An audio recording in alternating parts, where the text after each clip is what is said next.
Join with Medha Language Theatre for spoken English and personality classes. For more details, contact us. విస్తరణకు వేళాయే అస్థిన్లో రేవంత్ వెంట PCC chief మంత్రివర్గంలో 4 నుంచి 6 మంది చోటు నామినేటెడ్ పీసీసీ పదవులపై స్పష్టత. నేడు సోనియా ఖర్గేలతో సమావేశం. అటు మోడీ అమిత్ షాతో భేటీ. వరద సాయంపై చర్చించే అవకాశం. విస్తరణకు వేళ అయిందట. అస్థిన్లో రేవంత్ అని చెప్పి ఒక వార్త ఇచ్చింది. 4 నుంచి 6 అంటే 6 ఉన్నాయి భర్తీ. 4 చేసి ఇంకో 2 స్పేర్లో ఉంచుతారు. ఏమన్నా చిటపటలు అసంతృప్తులు వచ్చినప్పుడు ఆ 2 భర్తీ చేస్తారటుంది. ఒక 6 భర్తీ చేస్తే ఏమైనా అసంతృప్తులు చిటపటలు మంటలు వేసినాయి అనుకో, ఆ మంటలను తలపాలంటే ఒక 2 ఆడ ఉన్నాయని ఆడ పెట్టి ఉంచడం అనుకో, ఓహో ఇంకో 2 ఉన్నాయి కాబట్టి ఒడుకోడు ఉంచుకుంటా, ఆ 2లో నాకు వస్తుందని ఇక ఎవరు నోరు తెరకుండా ఉండటం కోసం ఒక వ్యూహం ఉంటుంది రాజకీయంగా. ఆ వ్యూహం ఏం పాటిస్తారా? మొత్తం అయితే ఇక బయటపడతారు. మొత్తం కడుపులో ఉన్నంత కక్కుతారు. ఇక రేవంత్ రెడ్డి దండగా వేస్ట్, ఇట్లా ప్రభుత్వం దండగా ఇది అని. ఎందుకంటే వాళ్ళకి మంత్రి పదవి రానివాడు ఏదో ఒకటి కక్కాలి బయటికి.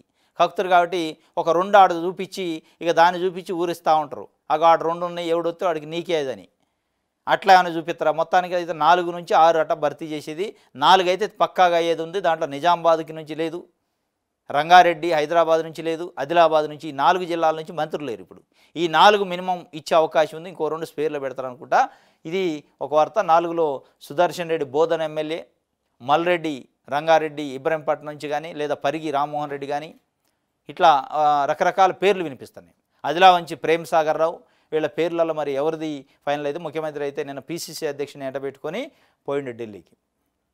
కోచింగ్ సెంటర్లపై ఉక్కుపాదం, ఫీజులకు కళ్యం, కఠిన నిబంధనలతో కొత్త విధానం, మార్గదర్శకాలపై కసరత్తు, ఆ కేంద్రాల్లో భద్రతా ఏర్పాట్లపైన ఆరా, మంత్రివర్గ ఉపసంఘం నిర్ణయం. కోచింగ్ సెంటర్లపై ఉక్కుపాదం అట. ఉక్కుపాదం కాదు, ప్లాస్టిక్ పాదం కూడా ఉండదు. మీరు చూడండి, ఏ పాదం ఉండదు, ఉట్టిదే ఇదంతా ఒక డ్రామా, ట్రాస్. ఏడుంది కోచింగ్ సెంటర్లపైన ఉక్కుపాదం? ఇవాళ నారాయణ విద్యా సంస్థలు, శ్రీ చైతన్య విద్యా సంస్థలు, కార్పొరేట్ స్కూళ్ళ పేరుతోని లక్షల ఫీజులు దండుకుంటున్నారని పేరెంట్స్ ప్రతి సంవత్సరం వచ్చి కంప్లైంట్ చేస్తారు ప్రభుత్వానికి. మీ ప్రభుత్వం వచ్చాక కూడా చేశారు, జనవరిలోనే చేశారు. ఏది? నారాయణ విద్యా సంస్థలు బుక్ స్టాల్లో పెట్టి బుక్కులు అమ్ముతుండు, అమ్మకూడదు ప్రభుత్వ రూల్ ప్రకారం అని డైరెక్ట్గా అక్కడ పోయి బుక్ స్టాల్లో బుక్కులు పెట్టి అమ్ముతుండని అని అక్కడ నుంచి వీడియోలు తీసి డీఓలకు ఫోన్ చేస్తే వచ్చినోడు లేడు. ఇంకా అక్కడ కంప్లైంట్ చేసినోడు తన్ని బయటకు పంపించారు నారాయణ విద్యా సంస్థలు. మీరేం ఉక్కుపాదం మోపుతారు? ఏడ ఉక్కుపాదం మోపేది? అసలు ఎక్కడున్నాయి కోచింగ్ సెంటర్లు? ఎన్ని ఉన్నాయో తెలుసా మీకు? ఎంతెంత ఫీజులు వసూలు చేస్తారో తెలుసా? ఆన్లైన్ ఫీజులు, ఆఫ్లైన్ ఫీజులు, రకరకాలతో దోపిడీ. ఒక్కడికి కూడా సరైన గదులుండవు, వస్తువులుండవు, అడ్డగోలుగా దోపిడీ చేస్తారు. అసలు ఆ కోచింగ్ సెంటర్లకి ఎవరు పర్మిషన్ ఇస్తారు? వాళ్ళపైన అజమాయిషుడు ఇంతవరకు దిక్కు లేదు, మొక్కు లేదు. దానికి సంబంధించి అసలు ఎవరు దీనికి పర్మిషన్ ఇచ్చేదోడు, దీనిపైన కోఆర్డినేట్ చేసేదోడు, దీనిపైన అజమాయిషి ప్రభుత్వానికి సంబంధించిన అధికారి ఎవడో చెప్పే పరిస్థితి.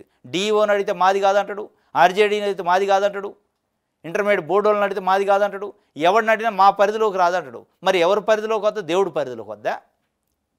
ఇది ఇలా పరిస్థితి. ఉక్కుపాదం మోపుతారట. ఆ ఉక్కుపాదం మోపపోయిన పర్లేదు కానీ చక్కగా నడిచేటట్టు చేయండి ఫస్ట్.